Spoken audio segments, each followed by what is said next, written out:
really what this is all about. It's about reaching out to these churches and helping these churches and educating them and helping them understand why this is so important. And, if they don't have that ability, or they feel like this is a challenge, this is hard, we don't know where to start, we don't know where to begin, we want to be that stepping stone for them to say, we're here for you. I'm not an expert, but I can certainly tell you what my experiences have been and the knowledge that I do have. And potentially, Becky has tons of resources to be able to, to give churches and leaders that potentially need them. And when I was at Beach Church, the ministry's been going on for 7 years, 8 years? Has it been about 8 years? I was sitting in Beach Church, and I would go to church. I wasn't serving. I wasn't in a capacity where I was serving at that point in time. And one Sunday, I read in the bulletin the children's ministry leader had asked for volunteers to try to start a special needs ministry. And I was like, wow. I mean, it just it hit me. And I was like, I'm in. I went straight to the children's ministry leader, which at the time was Katie Panos.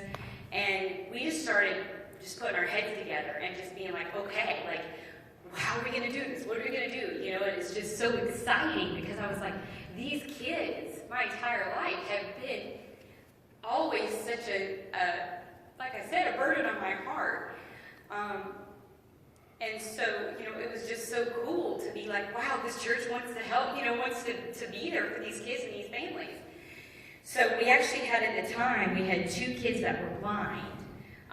And that's kind of how it all started. There was a need, and regular children's ministry couldn't meet the needs for those kids.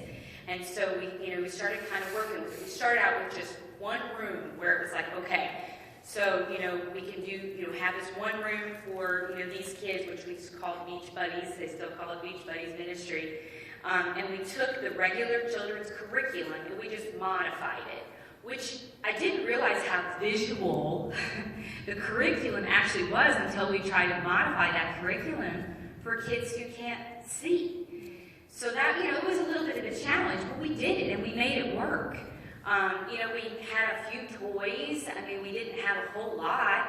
What we tried to do is, they had a time where all the kids would come together, they would sing, they would have a little message, prayer, and then they would break into their age groups, that they would go into, like Sunday school or whatever you call it. And so we would always take the kids in for the big group.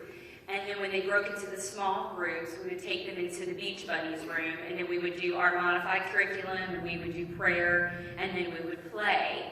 And it just kind of started just growing, and more kids started coming in, and parents started finding out little by little. And then what ended up happening is we had some kids that would come in that didn't have very high needs. Maybe they needed help holding a pencil or writing, or maybe they were a child that kind of wandered, tend to wander away. So what we started doing is having buddies. So like an adult that would buddy with a child, and they would go to their class with them, their group, their age group, and they would just sit with them.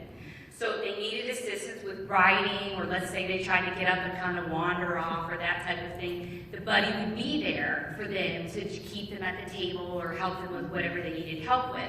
So we kind of had 2 different, things that we did depending on whatever the child's needs were, where we felt we could best meet those needs and accommodate them.